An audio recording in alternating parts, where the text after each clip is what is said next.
Hello and good morning everyone. मेरा नाम है अजय जागलान। इजी इकोनॉमिक्स में आप सभी का एक बार फिर से स्वागत करता हूं।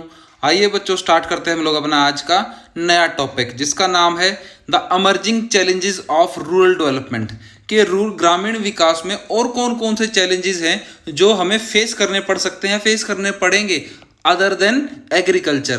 देखो, ग्रामीण विकास जो होगा बच्चे, जो रूरल डेवलपमेंट होना है, वो सिर्फ और सिर्फ एग्रीकल्चर की हेल्प से नहीं हो सकता। ठीक है, हमें उसके बाहर भी कहीं जाना होगा। ठीक है, एग्रीकल्चर के अलावा भी जो एम्प्लॉयमेंट जनरेशन होता है, हम सभी को पता है कि जैसे जैसे खेती करेंगे तो वहां पर किसानों को काम करने के लिए एम्प्लॉयमेंट मिलती है। ठीक है, रोजगार मिलता है, लेकिन उसके अलावा और भी साधन ऐसे हैं जो रोजगार जनरेट कर सकते हैं, रोजगार सृजन कर सकते हैं। ठीक है, उनके बारे में हमें यहाँ पर पढ़ना है कि वो एक चैलेंज के तौर पे कैसे हैं ग्रामीण विकास में। ठीक है, तो आगे कहता है वो, देखो कि सबसे पहले पॉइंट में कहता है वो एनिमल हस्बेंड्री। एनिमल हस्बेंड्री मतलब क्या बच्चे? पशुपालन करना। आप सभी को पता है गांव के अंदर पशुपालन अलग अलग प्रकार के होता है। ठीक है, किसी के पास भैंस भी होती है भाई, ठीक है, किसी के पास गायें भी होती है, कोई बकरियां भी पालता है। ठीक है, कहता है animal husbandry is an important area of employment in India. एक इंपॉर्टेंट एरिया है एम्प्लॉयमेंट का। ठीक है, अदर देन क्रॉप फार्मिंग। इसको हम लोग लाइव स्टॉक फार्मिंग भी कहते हैं, क्योंकि इसमें जीती जागती फार्मिंग होती है ना बच्चे, लिविंग थिंग्स की। ठीक है, इसके अंदर काफ़ी चीज़ जैसे पोल्ट्री होगी, कैटल फार्मिंग होगी बच्चे, गोट एंड शिप फार्मिंग होगी। इसके काफ़ी सारे इंपॉर्टेंट हैं कंपोनेंट्स हैं। कहता है अगर हम बात करते हैं सिर्फ और सिर्फ पोल्ट्री की, ठीक है, जो पोल्ट्री की जो मुर्गी पालन होता है, उसमें कहता है देश के अंदर ग्रामीण गांवों के अंदर 42% लोग, कैटल फार्मिंग 25% और got and ship farming nearly 20%। जो लाइव स्टॉक फार्मिंग है ना, उसका 42% तो सिर्फ और सिर्फ मुर्गी पालन से होता है, पोल्ट्री फार्मिंग से होता है। जो भैंस पालते हैं वो 25%, कैटल जिसमें गाय और भैंस दोनों आ जाती है, गॉट और शेप वो नियरली 20%। ठीक है, ये एक इस तरीके की फार्मिंग है। यहाँ पर भी लोग क्या करते हैं भाई, देखो जो भेड़ होती है उसकी ऊन को बेचते हैं। ठीक है, जो शिप कैटल होंगी उनका दूध घी वगैरह बेचते हैं। ठीक है भाई, पोल्ट्री फार्म उनको आगे प्रोसेसिंग के लिए भेजते हैं। तो मतलब एनिमल हस्बेंड्री एक एम्प्लॉयमेंट का काफ़ी अच्छा जरिया है। मैं आपको पूरा कंसेप्ट बता रहा हूं कि गांव में किस प्रकार होता है। अगर गवर्नमेंट इस पर ध्यान देती है तो काफ़ी अच्छी डेवलपमेंट यहाँ पर और हो सकती है और एम्प्लॉयमेंट को और ज़्यादा सृजन किया जा सकता है यहाँ पे। ठीक है, देखो कुछ और पॉइंट्स भी कहता है live stock farming in India is an important source of employment for the women.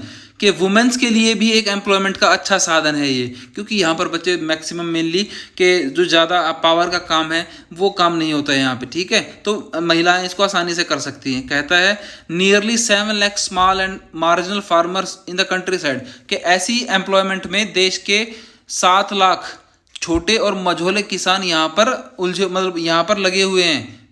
Approx की बात कर रहा हूँ बच्चे मैं यहाँ पे। ठीक है, कुछ प्रॉब्लम्स भी हैं इसके अंदर। प्रॉब्लम्स किस प्रकार की?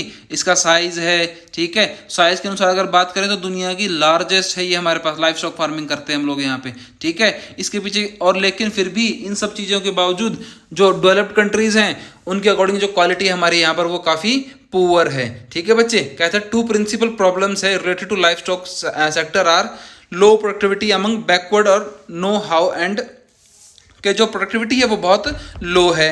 ठीक है, दूसरी डेफिशिएंट वेटनरी केयर, के जो वेटनरी केयर है, कि जो एनिमल्स के डॉक्टर्स हैं हमारे पास, उसकी केयर करने के लिए जो सुविधाएं हैं वो भी बहुत थोड़ी हैं हमारे यहाँ पे। इन प्रॉब्लम्स को अगर सरकार इन प्रॉब्लम्स पे ध्यान देती है तो ये प्रॉब्लम भी काफ़ी हद तक सॉल्व होने लायक है। ठीक है बच्चे, अगले पॉइंट में कहता है वो फिशरीज।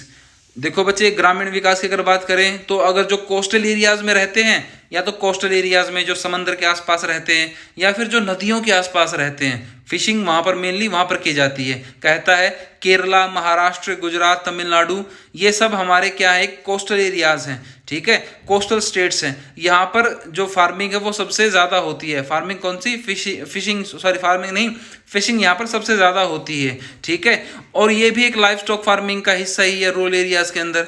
ठीक है, इंडिया कहता है इसमें 2 तरीके की फार्मिंग होती है, एक तो इनलैंड फार्मिंग होती है, ठीक है, एक मरीन फार्मिंग होती है। इनलैंड मतलब जो देश के अंदर नदियों में, तालाबों में, ठीक है, यहाँ पर फार्मिंग होती है। एक मरीन फार्मिंग जो जैसे जो समंदरों के अंदर होती है बच्चे।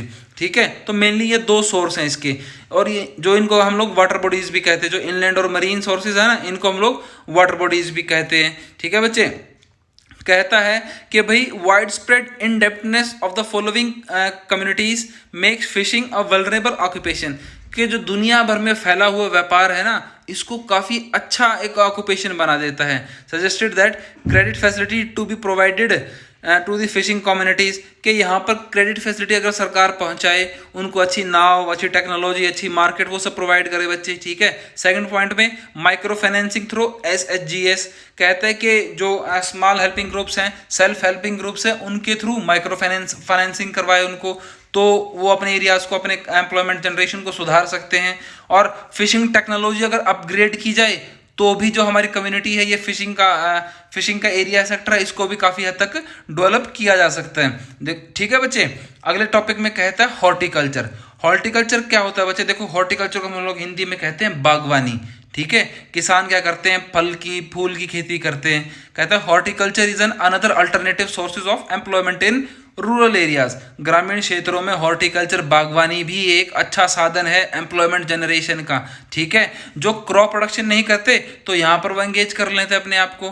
Horticulture includes fruits, vegetables and flowers. जो हॉर्टिकल्चर क्रॉप होती है ना, इसमें फ्रूट्स की, वेजिटेबल्स की, फ्लावर्स की, इन सब को इन सब को बच्चे यहाँ पर इन सब की खेती की जाती है, ठीक है। और इसमें लगातार क्या हो रहा है, यहाँ पर सब्सटेंशियल इंक्रीज हो रहा है। किसमें? जो उसका एरिया है ना हॉर्टिकल्चर के अंडर में, उसके एरिया में लगातार इंक्रीमेंट होता जा रहा है। अगर हम बात करें साइज की, India is the second largest producer of fruits and vegetable in the world, कि भारत दुनिया के अंदर सेकंड लार्जेस्ट प्रोड्यूसर है फ्रूट्स का और वेजिटेबल्स का, ठीक है। और उन फ्रूट्स में जैसे भी प्रोड्यूसर ऑफ मैंगोज, ठीक है, लीडिंग प्रोड्यूसर है हम लोग मैंगोज के प्रोडक्शन में, बनाना, कोकोनट, कैशनट्स और वैरायटी ऑफ स्पाइसेस, ठीक है। दुनिया के सबसे बड़े एक्सपोर्टर हम लोग स्पाइसेस के, ठीक है। जो मसाले यहाँ पे केरला उनका एक लीडिंग प्रोड्यूसर है, ठीक है। High crop productivity leads to golden revolution in horticulture farming during year 1991 to 2012, कि जो हाई क्रॉप प्रोडक्टिविटी हुई ना,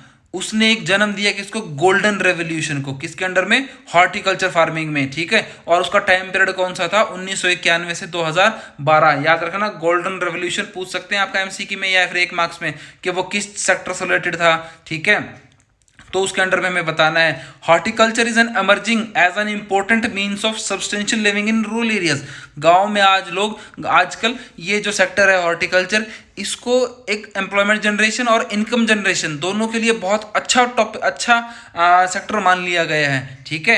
आगे कहता है देखो कि there has been a significant rise in income level, कि इस सेक्टर की वजह से जो इनकम लेवल है फार्मर का, वो काफ़ी हद तक इंक्रीज हुआ है, ठीक है भाई। आगे कहता है कि इससे क्या हुआ बच्चे? देखो, shifting to horticulture farming has reduced economic vulnerability, कि जो इकोनॉमिक वल्नरेबिलिटी थी, जो बार बार चेंज होती थी मौसम के कारण, वो काफ़ी तक चेंज हुई है। स्मॉल और मार्जिनल फार्मर आसानी से इसको कर लेते हैं। Significant it is to be noted that nearly 20% of total rural employment is generated by horticulture. कहता है अगर हम मोटे तौर पे बात करें तो ग्रामीण विकास के अंदर हॉर्टिकल्चर जो एम्प्लॉयमेंट जनरेशन की बात करें तो 20% एरिया एम्प्लॉयमेंट जनरेशन का कौन पूरा करता है? वो सिर्फ और सिर्फ हॉर्टिकल्चर पूरा करता है बच्चे, ठीक है। आप सभी जो मैंने हाईलाइट कर रखा है उनको आसानी से पढ़ लेना, वो इंपॉर्टेंट पॉइंट्स है, वहां से आपको पूरा टॉपिक क्लियर हो रहा है, ठीक है। मतलब हॉर्टिकल्चर की हेल्प से इनकम लेवल भी चेंज हो रहा है, ठीक है बच्चे। आगे कहता है कि हमारे पास देखना कि जो चौथी इंडस्ट्री हमारी वो है कॉटेज और हाउस होल्ड इंडस्ट्री। एक ऐसी इंडस्ट्री जिसमें हम लोग जो घर पे बैठ के भी काम चलते हैं, और कॉटेज इंडस्ट्री एक छोटी मजोरी इंडस्ट्रीज भी होती है। कहता है cottage and household industries has been traditional sources of non-farming production activity in rural areas. गाँव में आज भी घरों के अंदर जैसे दरी बनते हैं भाई, ठीक है, चदरे बनते हैं, ठीक है, जो ऐसे ऐसे काम होते हैं बच्चे, वो हाउस होल्ड इंडस्ट्री है, घर के अंदर एक छोटी इंडस्ट्री चलाई जा रही है, ठीक है। आगे कहता है कि the traditional this industry has been dominating by facilities by activities like spinning, weaving, dyeing, bleaching, काफ़ी सारी एक्टिविटीज़ हैं जो इसके अंडर में इंक्लूड होती हैं। स्पिनिंग भाई, जहाँ पे जो ये स्पिनिंग हम लोग चद्दरें बिनते हैं, वेविंग करते हैं, जो ये हमारे पास कपास आती है उसको निकालते हैं, डाइंग करते हैं, ब्लीचिंग करते हैं, ठीक है। ये सारी एक नॉन फार्मिंग प्रोडक्शन एक्टिविटीज़ हैं जहाँ पर हमारा रूरल एरिया आज भी एंगेज करता है, ठीक है भाई। अगले पॉइंट में वो कहता है हमारे पास कि देखो इस टाइप के जो कॉटन इंडस्ट्रीज है ना, सरकार ने इनको प्रमोट करने के लिए एक प्रोजेक्ट चलाया जिसका नाम था तनवा। तनवा क्या, इसका फुल फॉर्म क्या है भाई? Tamil Nadu women in agriculture. एक प्रोजेक्ट था Tamil Nadu, T for Tamil, Tamil Nadu, V for women, women in agriculture, तानवा। ठीक है, एक तरीके का ये SGH बनाया था बच्चे, आपस में विमेंस हेल्प करती थी। एक ट्रेनिंग प्रोग्राम था वुमेन्स के लिए, जो फार्मिंग के अलावा ट्रेनिंग देता था औरतों को, ताकि वो अपना गुजारा भत्ता आराम से कर सके। ठीक है, इसमें ग्रोथ किसकी हुई बच्चे? इसकी वजह से जो कॉटन इंडस्ट्रीज था ना, इनकी वजह से टेक्सटाइल इंडस्ट्रीज की भी ग्रोथ हुई। ठीक है, इनके अंदर काफ़ी एक्टिविटीज इंक्रीज हुई। अगर हम कुछ रिसेंट पास्ट की बात करें तो house hold activities like soap manufacturing, doll making, mushroom cultivation, beekeeping have been emerged as an alternative source of income generation। अगर हम उस हाउस होल्ड एक्टिविटीज़ की बात करते हैं कुछ टाइम पीरियड में हम लोग, तो घरों के अंदर जो cotton industries, house hold industries है, वहाँ पे साबुन का प्रोडक्शन किया जा रहा है, गुड़िया, डॉल मेकिंग, मशरूम की कल्टीवेशन, जो मधुमक्खी पालन है वो भी किया जा रहा है। ठीक है, इससे इनकम में काफ़ी हद तक जनरेशन हो रहा है बच्चे। अगले टॉपिक में कहता है वो कि हम लोगों ने जो एम्प्लॉयमेंट जनरेशन था उसको एक चैलेंज ले लिया है, लेकिन इन सब के साथ हमें एक चीज़ और है जिसका पालन करना है, organic farming and substantial development. कि हम लोगों की ऐसी फार्मिंग करनी है जिससे क्या हो, सब्सटेंशियल डेवलपमेंट हो, कि जो डेवलपमेंट हो ना वो एक लगातार निरंतर प्रोसेस में हो। एक ऐसा प्रोसेस नहीं हो कि आज इंक्रीज तो कल डिक्रीज, सब्सटेंशियली इंक्रीमेंट होता रहे उसमें। और ऑर्गेनिक फार्मिंग उसका एक बेस्ट सुटेबल एग्जाम्पल है। लेकिन उसके लिए हमें पहले समझना पड़ेगा ऑर्गेनिक फार्मिंग होती क्या है।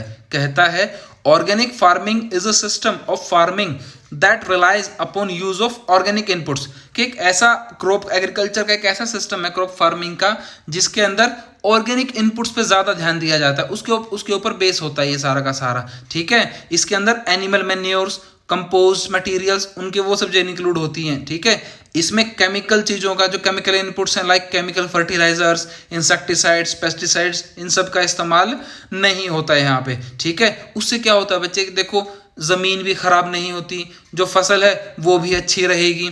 ठीक है बच्चे, इसके कुछ मेरिट्स हैं, डिमेरिट्स हैं, वो भी हम लोग आने वाले पॉइंट्स में पढ़ लेते हैं। कहता है देखो कि हम लोग ऑर्गेनिक फार्मिंग ही क्यों करें भाई, ऐसा क्या है, हम लोग इसको हम लोग क्यों अपनाएं।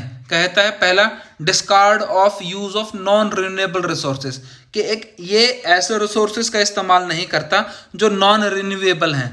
ठीक है, जो अपने आप रिन्यूएबल होते हैं उन पर इस्तेमाल करता है। नॉन रिन्यूएबल तो क्या होगा, कुछ टाइम पीरियड में खत्म हो जाएंगे। ठीक है भाई, लेकिन अगर वो खत्म होंगे तो ये फिर सब्सटेंशियल डेवलपमेंट यहाँ पर नहीं हो पाएगी, तो आने वाले टाइम में वो एक्टिविटी नहीं हो पाएंगी। तो ये ऐसे रिसोर्सेज का इस्तेमाल करता है जो सब्सटेंशियली हो या फिर रिन्यूएबल हो।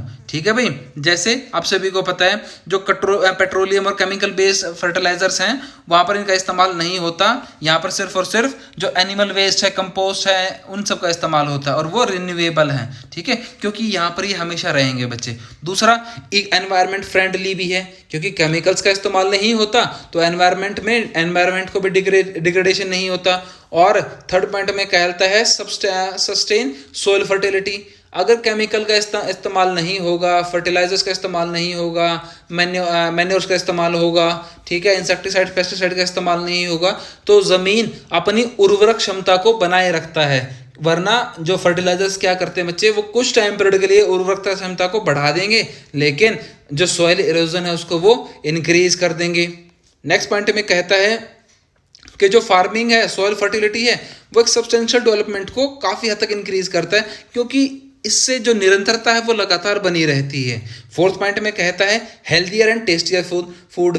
ऑब्वियस सी बात है बच्चे, अगर केमिकल्स का इस्तेमाल नहीं होगा तो खाना भी कैसा बनेगा, वो हेल्दी बनेगा और टेस्टी बनेगा। नेक्स्ट पॉइंट में कहता है inexpensive technology for small and marginal farmers. कि ये एक ऐसी खेती होगी जहाँ पर जिसमें खर्चा क्या होगा, वो एक ना के बराबर होगा, क्योंकि किसान जो पशुओं का पालन है वो तो हमेशा करते हैं बच्चे, और जो वेस्ट है उनका वही यहाँ पर इनपुट के तौर पे इस्तेमाल होता है। ठीक है, और इंडिया के पास काफ़ी बड़ी एडवांटेज है इस चीज़ की, क्योंकि हम लोग पशुपालन बहुत बड़े स्तर पे करते हैं, एक लार्ज लेवल पे पशुपालन करते हैं, तो ऑर्गेनिक फार्मिंग को हम एक बहुत अच्छे तरीके से अपना सकते हैं। ठीक है बच्चे, इस चैप्टर में था इतना ही, आज की वीडियो में सिर्फ इतना ही, और यहाँ पर आपका चैप्टर भी होता है ख़त्म। आशा करता हूँ आपका पूरा चैप्टर क्लियर हुआ होगा। चैनल को सब्सक्राइब करना बिल्कुल ना भूलें बच्चे। और अगर आपके कोई भी क्वेश्चन है तो कमेंट बॉक्स में ज़रूर अपने क्वेश्चंस को पुट कीजिए, आपको आंसर ज़रूर मिलेंगे। और लाइक शेयर कमेंट करना बिल्कुल ना भूलें। Thanks for listening, have a great day.